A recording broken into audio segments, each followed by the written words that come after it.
संतोष मांजरेकर यांनी दिग्दर्शित केलेला खूप वर्षांनी त्याचा परत एक चित्रपट येतोय आणि त्यामुळे खूप उत्सुकता आहेत सगळ्यांच्या मनामध्ये आणि त्याच उत्सुकतेने मी पण इकडे आले आणि खूप अप्रतिम सब्जेक्ट आणि डेफिनेटली खात्री आहे की संतोषचं डिरेक्शन म्हणजे त्याच्यात काही ना काहीतरी असं तो आपल्याला देणार की आपण तारीफ केल्याशिवाय किंवा वावा केल्याशिवाय नाही राहणार आणि तसाच सब्जेक्ट आहे आणि असे विषय मला वाटतं अजूनही प्रेक्षकांसमोर आले पाहिजेत, रसिकांसमोर आले पाहिजे, जेणेकरून एक कुठेतरी एक मेसेज लोकांपर्यंत पोचतो आणि तेच आपल्या चित्रपटाचं एक काय म्हणतो एक उद्देश पण असलं पाहिजे, कारण का जनमानसात चित्रपटाची खूप वेगळी इमेज असते आणि त्यामुळे I just wish him lots of luck आणि सक्सेस.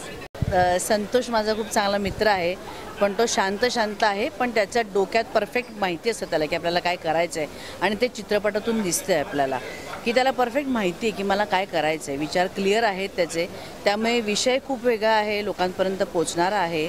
आणखीन दुसरी गोष्ट मला असं वाटतं की त्यातले जे कलाकार आहेत ते सुद्धा तितकेच ताकदीचे त्यांनी घेतलेले आहेत की जे जास्त करून आज रंगमंचावर काम करतात आणि त्याची छटा आपल्याला दिसते. आणि वैभव आणि मृणाल यांची जोडी खूप छान दिसते आणि खूप फ्रेश आहे.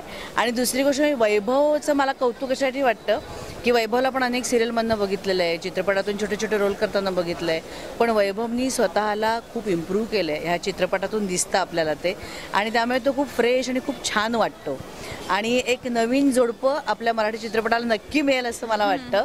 आणि मुलगीसुद्धा खूप गोड आहे, खूप छान काम करते ती मृणाल आता, त्यामुळे मला असं वाटतं की त्यांचं भविष्य उज्ज्वल आहेच. आणि संतोषनी अतिशय उत्तम पद्धतीने ते आपल्यासमोर मांडलं आहे. अगदी फर्स्ट लुकपासूनच आपल्याला त्याच्याबद्दल एक आकर्षण वाटतं की काय असेल याची स्टोरी, काय असेल, कसं टेकिंग असेल.